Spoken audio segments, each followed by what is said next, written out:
Really, the goal is just to use our stories to bring veterinary medicine to life for the pet caretakers of the world. And we're doing it because we believe that educating these caretakers is the most powerful thing that we can do to improve the life quality of all of the pets that we love. Hello, welcome back to Vet Tales. This is Dr. Natalie Keith. This is Dr. Jessica Eastep. Yeah, it's been a minute since Dr. Eastep's been on a podcast. I'm very excited to get her out of surgery and into the podcast room. Yeah, I think it's been since we built this building. Yeah, I mean, a year. Yeah. It's been a minute. So Dr. Eastep does a lot of surgery, but she also is the one we reach out to when we get stumped for behavioral stuff and eye problems. We've talked a little bit about eyes on podcasts before, especially one on blindness, but it's been a long time since we've really gone into just generalized ocular diseases.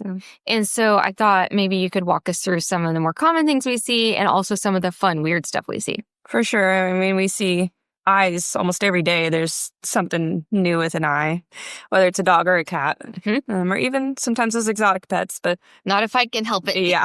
I'll get Dr. Damon on that. And really, I think most commonly what we see is ulcers. Yep. So an ulcer on the eye usually is on the cornea, so the clear part of the eye, where you can see the color and look into the eye. And they'll get a scratch, an abrasion, for whatever reason. Usually it's trauma. Yeah. And then that becomes painful. And then you get a whole lot of other symptoms from that, just from that one scratch. Yeah. Yeah. I mean, and the trauma can be, like playing too rough or running outside and getting some kind of grass scratching you or whatever. But sometimes their face, like I had a cat today actually that had just been itchy on its ear, scratching at its face, and it actually scratched its own eye. And they can be scary because they can really get nasty. I mean, I've seen animals lose their eyes because of an unaddressed corneal ulcer. Yeah, and they happen quickly and then they deteriorate quickly. And so they're usually something you want to get in as soon as possible. Though I did have a case a month ago where it had it for a month already, and we're still trying to treat it. Yeah, they can last forever, especially I find like the really superficial ones, they'll just drag on and don't heal well. Yep. And that's exactly what happened with this one. The dog had the ulcer for about a month and wasn't healing, so it came to us, and I almost had it healed completely, and then she hit it again. And re-scraped it. And that's the number one thing they taught us in vet school with ulcers was make sure they wear cones, because that's the reason why they fail. The number one reason they fail to heal is because the animal keeps re-traumatizing it. Yeah.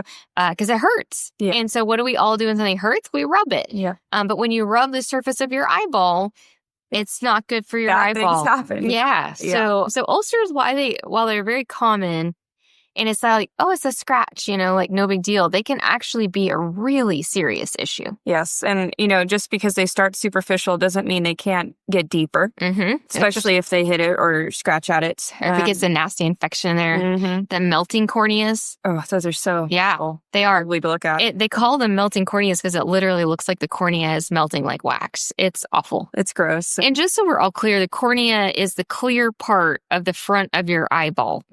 So just a little eye anatomy. It's difficult for us to describe that well on a podcast, but it's like, think about when you look at a cat's eye sideways, you see that big like snow globe projection on the front that's just totally clear. That front of that snow globe is the cornea. Yeah. It's just that clear layer trying to protect the eye. And if it melts or gets deeper, it can even turn into a desmetacel is what it's called, where it's really deep and it's a high risk of rupturing the eyeball. Yes, because they will actually rupture. Yeah, which just means the eyeball goo leaks out. Sorry for the gross description. That's exactly what happens. Yeah. And often, not always, but nearly always, that results in what we call enucleation or removal of the eye. Yeah. So, bummer. It does suck when it gets... So, when you see any eye problem, take it very seriously, very quickly. Yes, yeah. And not just for that reason. Ulcers can also... Inflammation on the outside of the eye, whether it's ulcers or... Not really allergies, but conjunctivitis, if something's causing inflammation to the white part of your eye. that can go to the inside of your eye, and you can get something called uveitis, which is inflammation of the uvea, which is kind of like your iris, the color of your eye. Mm-hmm. And that is extremely painful, which I can say from firsthand experience. Because you've had it. Yeah, uveitis. Ouch. It was horrible. Yeah.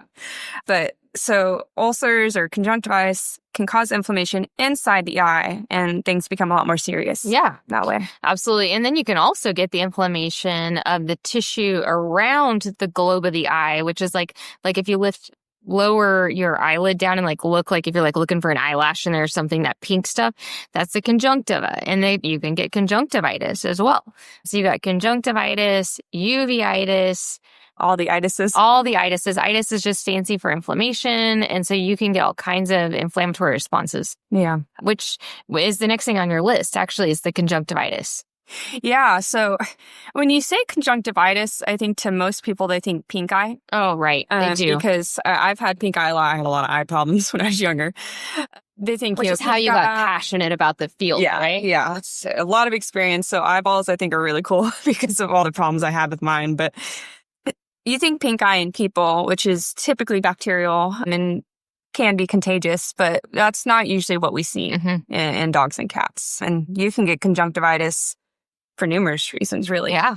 Just like allergies, or like if there's fire burning, you get smoke irritation. There's a foreign body, herpes virus in cats. Oh, yeah, that's a common one. Yeah, they get it all the stinking time. And it's really hard to get rid of. Yeah, yeah. But yeah, so all that tissue can get super inflamed and irritated. Which can make them scratch their eye. And then you get an ulcer. So much fun. Yeah. Just the joy of eyeballs. It's such a tiny little spot on the body that causes so much problem. So many. Our ophthalmologist used to call people say the eyes are like the window to the soul. And she was like, they're actually just like the window to the body too. Yeah. Because so many systemic diseases will manifest in the eye.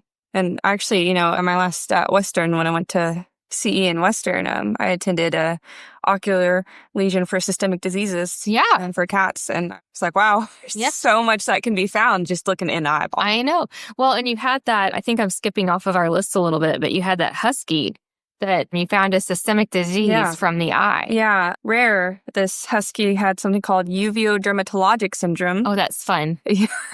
UVD, only case I've ever seen. I don't know, have you seen one? No, I have not. It's pretty rare. Huskies are the most common, huskies and malamutes, but it's basically an autoimmune disease where the body attacks both the skin and the eyeball, most commonly the uvea, causing uveitis.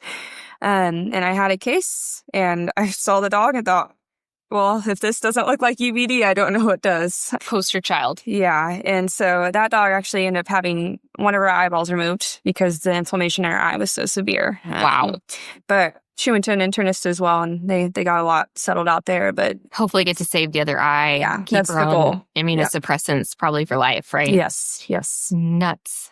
Do you want to walk us through some other autoimmune eye diseases? Yeah. So another one I also recently saw that I haven't had a case of yet was pannus, which is chronic superficial keratitis, which is where it can kind of present like an ulcer because you can actually just see it looking at the eye standing from a distance. It's where the cornea, clear snow globe that we were talking about, develops what we call granulation tissue or inflammatory tissue. Just like pink, fluffy, thick. Yeah, and it can go over the entire eyeball. Yeah. But it's not actually painful per se. We don't typically see all the tearing and all the redness and the squinting that we see with ulcers or uveitis, but it can obviously cause widespread inflammation eventually and blindness as well. Yeah, so, just from literally pulling a curtain across the front of the eyeball. Yeah. So it's thick. It is. It's like and I've seen some ulcers try to heal with granulation tissue, so it can look really similar. But a lot of times, it's the signalment of the patient. So, a lot of times, it's like a German Shepherd, which that dog was. Yeah. I think of all my pannus cases, they've all been Shepherds. Yeah. But maybe one. It's just kind of a mixed breed. But anyway. And a lot of times it'll be on both eyes. And the big distinction is they're not painful, whereas most ulcer patients will be. Yeah. And that was actually how I figured out it was pannus. The dog came to me for a lesion on one eye, and we were standing in the room, and the owner said, oh, he has one on his other eye as well. And I said, okay, what are the chances you get 2 ulcers on that both are both eyes? having granulation? Yeah, pretty much Zippo. Yeah, he responded to treatment as well. So that's kind of the 2 I've seen recently, pretty close together. And one that's not really autoimmune, but you saw. Yeah. Was that cat? Yeah, I had a cat, and I thought, well, again, I thought it was a granulation over an ulcer because it's what it looked like, this big pink fluffy tissue over a certain little triangular section of the cornea. And the cat was super fractious, so he was not having it. Yeah, no touchy, he said. And so the first time we just tried to do the exam, like, from afar and tried some medicine. The owner was really successful in getting medication in, and it wasn't getting better. But he had no other symptoms. He didn't really seem painful. So I was like, we're going to have to sedate him and do like a proper exam. And so we sedate him, and you walk by. And I'm like, hey, Dr. Eastep, what do you think about that? Yeah. You're like, oh, I think that's eosinophilic keratitis. And I was like, yeah, that's what I was thinking too. Yeah. But sure enough, so we did a little bit of digging on it, and everything checked out perfectly. And then we changed the medication as indicated, because these dogs or cats in this case, you're putting them on medication with a steroid in it, which you cannot do if they have an ulcer. Right. So totally different medication plan. And then poof, the eye was great. It's awesome. Yeah. You saved its little pink eye. Yeah. And we always avoid steroids when it comes to eye stuff off the bat, because if they have an ulcer and you give them a steroid, topically, not orally, but a topical steroid, it'll make it significantly worse. Yeah. Your ulcer will go from kind of bad to really bad in a hurry. Very quickly. So if you ever are asking your veterinarian, can you just please refill my steroid eye cream from when they had allergies last year? And the vet is like, no, I really need to see it first. It's because when they have the allergies, they can, rub their face, get an ulcer that they didn't have last time. And if we just refill that, we could definitely make the dog's eye worse. Yeah. And so or cat. So typically we recommend at the beginning of each episode to make sure there's not a scratch, which we do with the corneal stains. Yeah. Yeah. So just put a little fluorescent dye in the eye and look to see if it sticks to any ulcers. Yeah. Which is really fascinating. It is. I like doing it. I mean, yeah, it's so rewarding when you see it. Yeah. You're like, it looks like highlighter yellow stuck to the bad tissue on the eye, and really, really vibrant color, and you can show the owner and see, be like, this is how big it is. And then when we come back, we recheck it and see, is it smaller, bigger? Yeah. And they can see it. Yeah. And children love it. Yeah. I love seeing the green. Yeah. So. Yeah. Children and doctors alike. Yeah. all find it very entertaining. So anyway, we switched the cat with the eosinophilic keratitis to a steroid, and poof.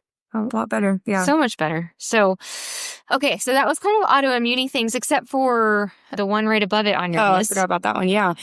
Dry eye. Dry eye. Or conjunctivitis sicca. Yeah. That's the long fancy term.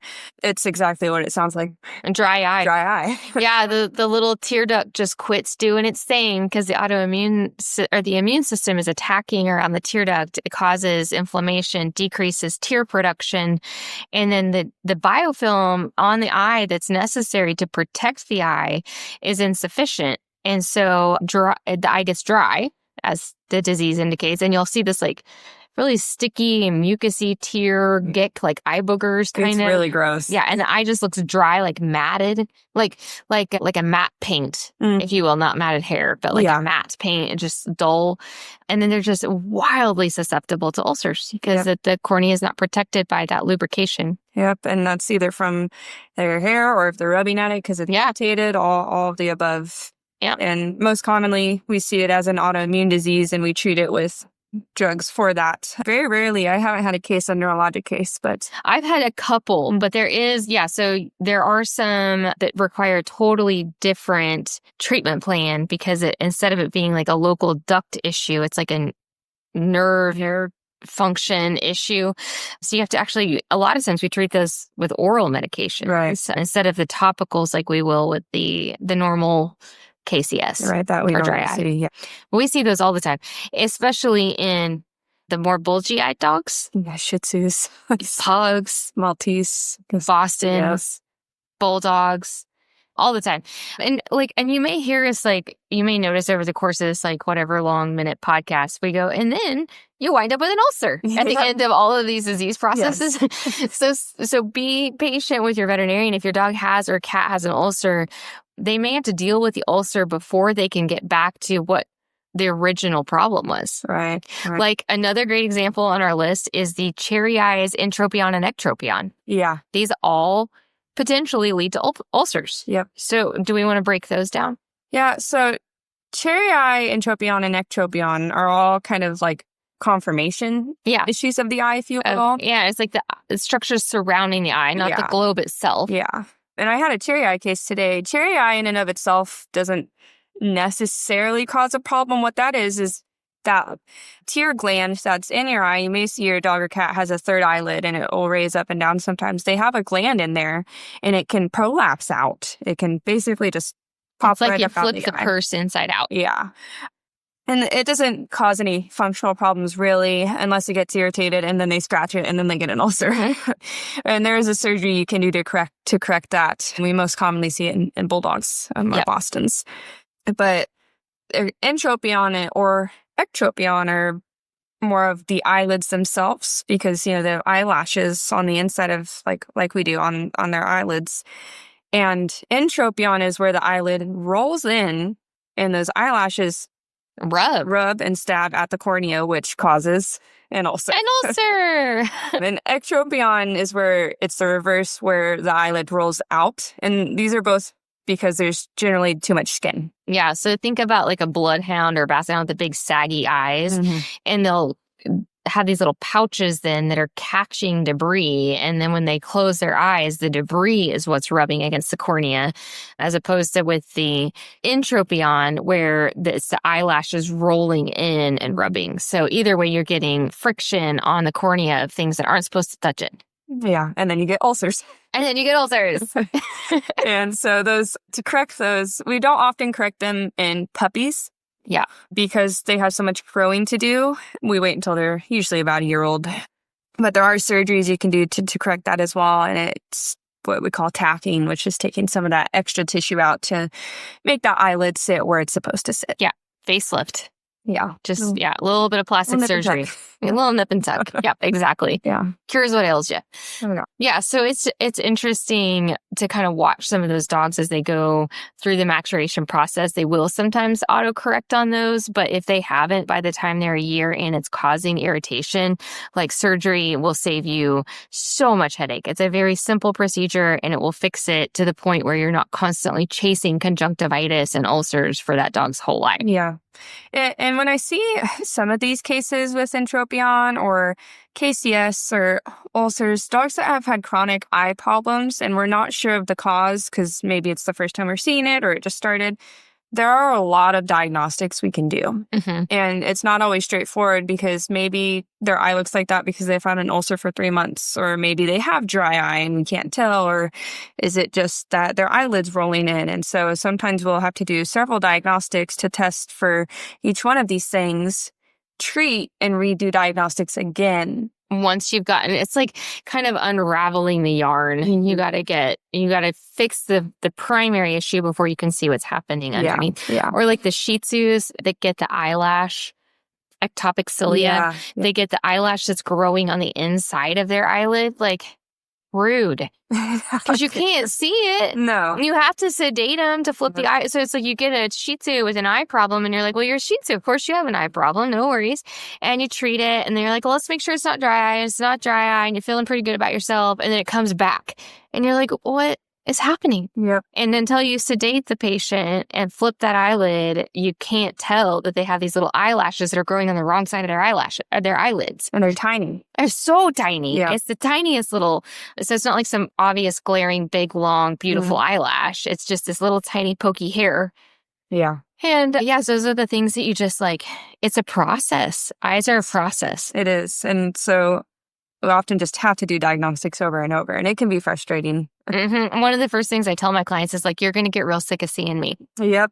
I apologize in advance for how many times you're going to see me before this isn't a problem for you anymore. Yeah. But we just can't take those chances because they can change so rapidly. Yeah, definitely. So many changes in a short amount of time. Yeah. Yeah. I mean, yeah, it's, days can go from pretty much normal to gonna lose the eyeball. Yes.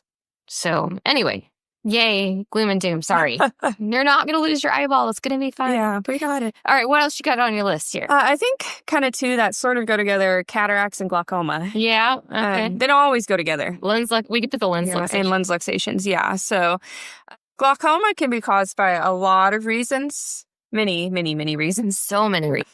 Uveitis can cause glaucoma. Cataracts can cause glaucoma. Lens luxations can cause glaucoma. Yeah.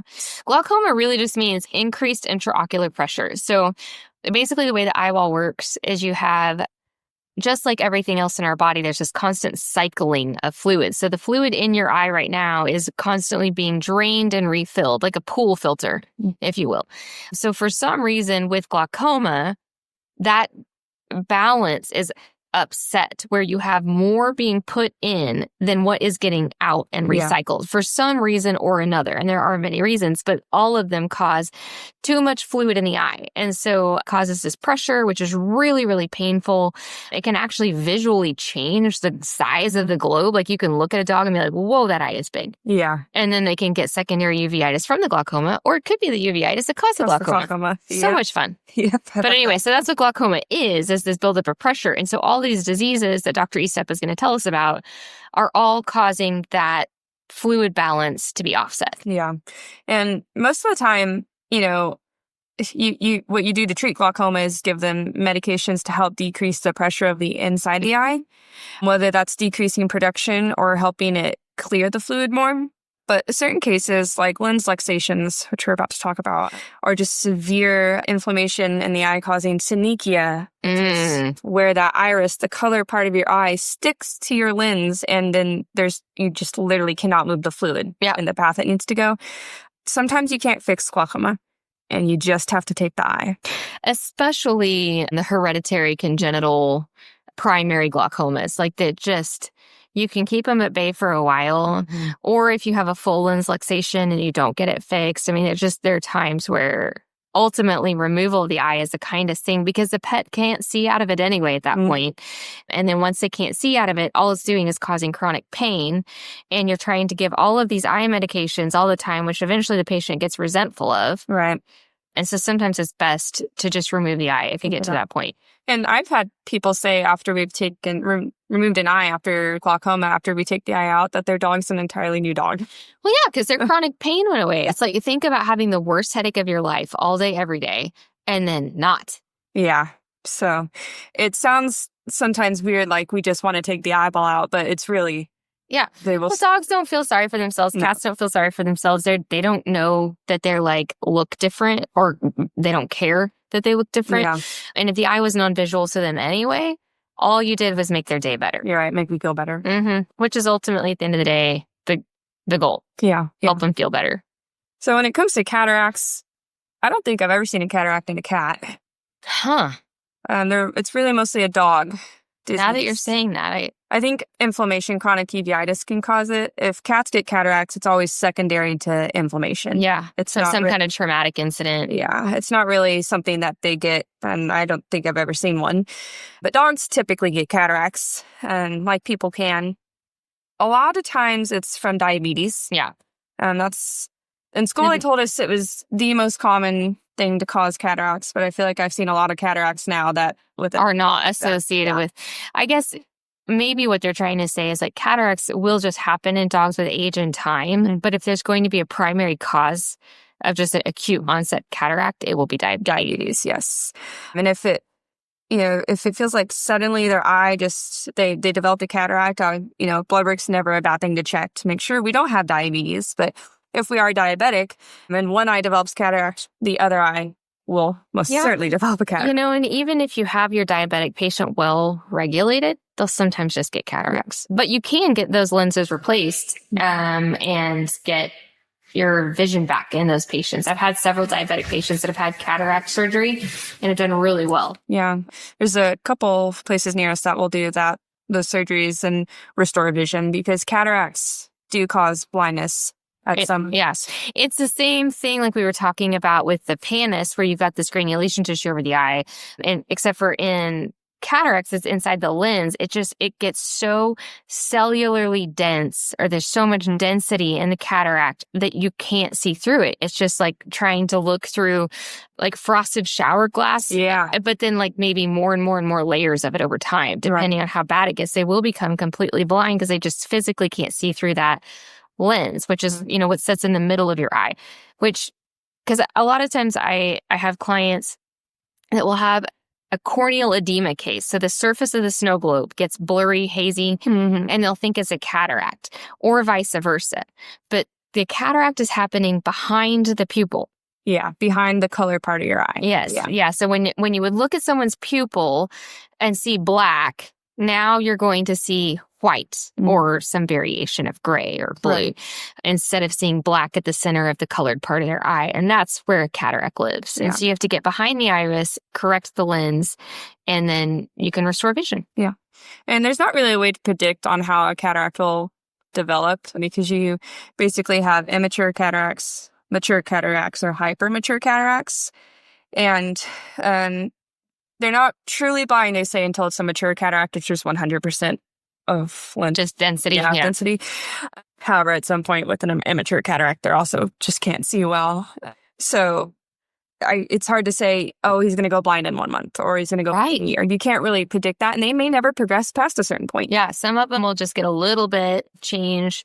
And the other thing that, too, can look a lot like it is lens thickening or lenticular sclerosis, but they are actually different. And lenticular sclerosis does not progress to blindness, but it can impact things like seeing in the dark and depth perception. I think of it, I like to do analogies, and in my mind, it's like when we start needing bifocals. Yeah. It's just a normal age change to the eye that won't cause blindness, but causes vision change. And when you look at the pet that has that, you'll see this kind of like, especially when the light's in their eye, you'll see this blueness that you didn't used to see, where it used to just be black, and people will think it's a cataract. But cataracts are much whiter and much denser. Yeah. So difficult to tell apart, though, I think, without an ophthalmoscope. I would say you usually have to use that just to even see. But I've had a lot of, I think he's getting a cataract. I'm like, oh, good news, it's only lens thickening. Yeah. But the lens, cataracts can also cause uveitis because it's just not how it should be. So it can cause inflammation, which can then cause glaucoma, which can then cause a lot of problems. So as you can see, everything's kind of connected in the eye. Yeah. I mean, I suppose it is in the body as well. Yeah. But it's just like when you have this tiny little organ, it's easier to see the connection really quickly. Yeah. And then another thing the lens can do is luxate. And move either forward or backwards. Yeah, basically the lens is suspended in the eye by these little spindle fibers. And if they break loose, then it's like literally, it's like, I think of it like a gong. Like how a gong is being suspended. It's like the gong thing broke loose and it just goes boom, and falls forward or backwards. Yeah. Or can move around in the eye. Yeah. If it's super luxated. Yeah. And it's also, you can't see. Like they can't see with that. Yeah, they can't focus anything. Yeah. And can get glaucoma, and it's very painful. But they can be corrected if you go very quickly to an ophthalmologist for surgical correction in some cases. In some cases, it's an emergency. So if for the vision, the dog won't die. Yeah. Just urgent that for vision the eyeball. Yeah. Best case scenario, if a lens luxates, is that it falls backwards into the eye versus forward past your iris, past your pupil. And that's because if it falls forward, it can cause glaucoma. Yeah. Here we are back here again, but it can cause glaucoma very quickly, and it can be an emergency for the eyeball itself. And then so there are surgeries you can do to correct that. But I had a case recently where a lens luxated backwards or posteriorly. And what we do for that is we just constrict the pupil. So you give topical eye medications to make the pupil constricted. That way it can't fall forward. And it stays back in And it this little stays safe back little there. chamber. Doesn't cause any problems back Yeah. there. And dogs stay pretty comfortable that way. It would be different if we were asking the patient to have a dilated eye every day, because it would be very difficult for their like sun, like brightness regulation. I think it would be uncomfortable. But when you're asking the people to stay small, the dog can't focus anyway because the lens isn't in place. And so you're keeping them comfortable. The eye is viable. It doesn't cause them any pain. And it's not a terrible long-term plan. And it can happen for numerous reasons, like uveitis, or tumors, or in Jack Russells, it can just Congenitally, yeah. I have seen that a few times. Yeah. So I haven't seen a lot. I've seen maybe 3 or 4 since I was practicing. Well, yeah, I don't think I've seen more than 3 or 4 in 15 years. Yeah. Of the Jack Russells. Oh no, I just overall. Oh, lens luxations. Yeah. I don't think I've seen even a Jack Russell. Oh yeah. Give it a minute. Yeah. I've been on the planet now that I've said time. it. Yeah, right. I've said it now. It's coming for you. Yeah. So lens luxations, just, I don't know. How would you even know that? I guess they would, like, if you're the owner, you're just like, my dog can't see. So most commonly they say they noticed a color change, like the light looking different. Yeah. And if it fell backwards, if it fell forward, they're like, there's something inside my dog's eye. Yeah, it's so weird because it's right there. Yeah, and the lens looks like a little clear jelly disc. Yeah. Yeah. I don't know. Feels like it too. Yeah. Touch one. Yeah. Not that we're sitting over here just opening up eyeballs, but from vet school. Yeah. Yeah. So usually it's very obvious if it's in the front of the eye. You see it immediately. They may not notice if it's in the back of the eye for a little while. Yeah. Yeah. But sometimes it'll form in that moon. Yes. If it just kind of falls down, you get that crescent moon. Look at the top. Yeah. And so they can tell that something looks odd there. Yeah. You guys are going to have to Google images so you can see what we're seeing in our minds. Put dog after it. Yeah. Unless you want to see a person. Yeah. But we try to not. I try not to. We don't do the human medicine so much. Okay. Let's go into like tumors or cancer in the eye. Yeah. Most commonly, if I'm worried about cancer, it's with a cat, because I see more iris color changes in cats than I do dogs. That's not related to another thing like uveitis, but as cats get older, sometimes most cats have yellow eyes for the most part, or some variation of gold, green. Yeah. And they'll get like a brown spot on one of their irises. It may never change, or it might rapidly develop. And so our main concern there is melanoma, because they can get iris melanoma. It may not be melanoma. It may be the benign version of that. I'm feeling to remember. I can't remember it either, but and even or if you have the blue-eyed dogs, their iris, the blue will just kind of like float away. And then you're just literally just seeing the iris or the pupil without having the pigmentation over the top of the iris. Yeah. And so it'll be a black spot, but it's actually just the absence of color so much as having the color turning black. Right. If that makes sense. It just lost all color. Right. Because our iris color is just pigmentation over the top. And underneath there, it's the same color on everybody. So when we see them, I find it's difficult when you see iris color changes with no obvious cause, because one of your concerns is cancer. But the only way to diagnose that is to take the eyeball out and send it out. Which is, not a decision you want to make unless you're pretty darn sure. Yeah. Unless you actively see a tumor in the eye, which is rare. And I've seen them, like, where the iris, it'll look, because, normally you're looking across the cross-section of an eye and it's very flat and smooth. But you'll get this mountain range effect where it's like lobby and like undulating. You'll see, I don't know how to describe it. It becomes very three-dimensional. And you're like, oh, that is absolutely never good. Yeah. I've had a couple of squamous cell carcinomas in the eye, a lymphoma in the eye, and then fungal is always an option too, especially in Oklahoma. For sure. But usually you'll find the fungal infection back of the retina. Right. Yeah. But when you see the undulating, like mountainy range on the top of a cat iris, like I just call it, because I've never been wrong on that. Yeah. Yeah. I mean, maybe treat it for uveitis for a week or two, but it's like it looks so distinct. Once you start getting that 3D topography that you're saying, But when it's early on, you're like, this could just be a pigment change to the eye. It could be something more sinister. The only way to tell us to take the eyeball out, which I haven't had to do that just yet, but it's risk to take for something that might not. I mean, a huge pro-con list, right? Like if it's cancer, you need that eye out right now. And if it's not cancer, you don't need that eye out right now. Yeah. Yeah. So that one's definitely a hard one. And cats, I feel like, get a lot of pigment change to their iris as they age. So true. Yeah. Especially if they get some renal disease or things like that. Yeah. And then there's like a lot of just changes you see to the eye that are completely harmless. Like the calcification on the corneas and cavaliers. So you get these little white specks in there. It's a congenital change. We see it a lot with the breed. It is absolutely harmless. It means nothing. And that can be a mineral deposit. That can be lipid deposit. Yeah. We were reading about the corneal dystrophy, which I've already forgotten about. Yeah. So corneal dystrophy is just where I actually had a recent case like this. Oh, yeah. That's right. You're telling me that. It's where fluid will build up in the eye, which my family's personal dog had corneal edema that had to be treated. But sometimes they can form cysts that can rupture, become an ulcer, be very painful. Oh, great. So we're back to ulcers. Yes. Okay. Yes. It's you. And so this dog would get literally these cysts on the cornea that would rupture. They look like little bubbles? Yeah. Yeah. Like his eye was going to boil? Yeah. Okay. Yeah. Like you got a blister.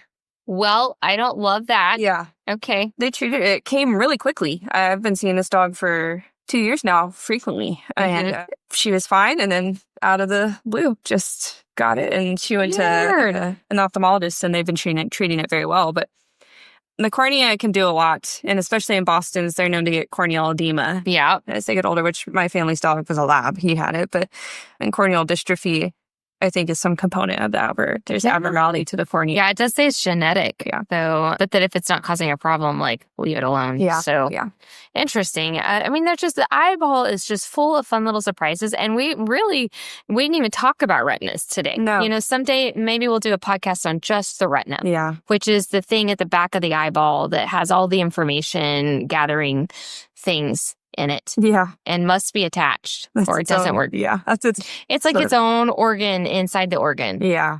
It's a busy little guy. It does a lot for us. So it really does. Without your retina, you can't see. No.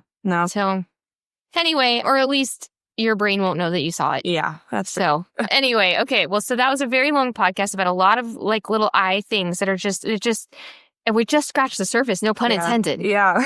We just gave a tiny ulcer. It was just a tiny little ulcer on the topic of eye diseases. So maybe next time we'll do cornea melting versions of all these. We'll see. Oh, yeah. Anyway, okay, hopefully we did not go on too long for your attention span. But if you have questions about these, let us know. Happy to go over those anytime. Oh, I was going to ask you 3 questions because that's going to be the new thing. Okay. The first question is, what should clients do with the information that we've given them today? Oh, that's a good one. Mm-hmm. So really it's, we look at our animals a lot. Yeah. But eye changes can be really subtle until they're not. So I'd say just make sure you're looking at your kiddo's eyes frequently enough just to make sure. And if there is an eye problem, it needs to be seen immediately. Yeah. All eye concerns are potential emergencies. Okay. The second question I feel like is this particular podcast isn't going to apply very well, but I'm going to ask you anyway. Who exactly of the veterinary patients does this apply to? All of them. Anybody with an eyeball. Okay. Anyone that has an eyeball. Yeah. I did not prep Dr. Eastep for this either. This third question, you may have to Google an answer. If you had to list out 1 or 2 potential resources where clients or podcast listeners could go to for more information about ophthalmology and veterinary medicine, where could they go? So besides ChatGPT. Yeah. Usually if I'm looking up eyeball stuff online, that's not like veterinary specific. I'm going to VCA's website. Oh yeah. VCA has really great client education. It's veterinary. What does VCA stand for? It's a vet clinic. Yeah. They're a big corporate vet clinic and they have a lot of good client education. And they just have individual documents over each disease that is excellent for client education. So I usually just, if I'm trying to find a client education document, those are perfect. So the VCA's websites. That's a really good idea. Yeah. Lots of breakdown at the client level for all kinds of eye disease. Yeah. So thanks VCA for being a resource for us. Really helpful. Honestly, I really appreciate that. Yeah. Okay, guys, that's all we have for today. I hope you have a wonderful rest of your week. Until next time, bye. Bye.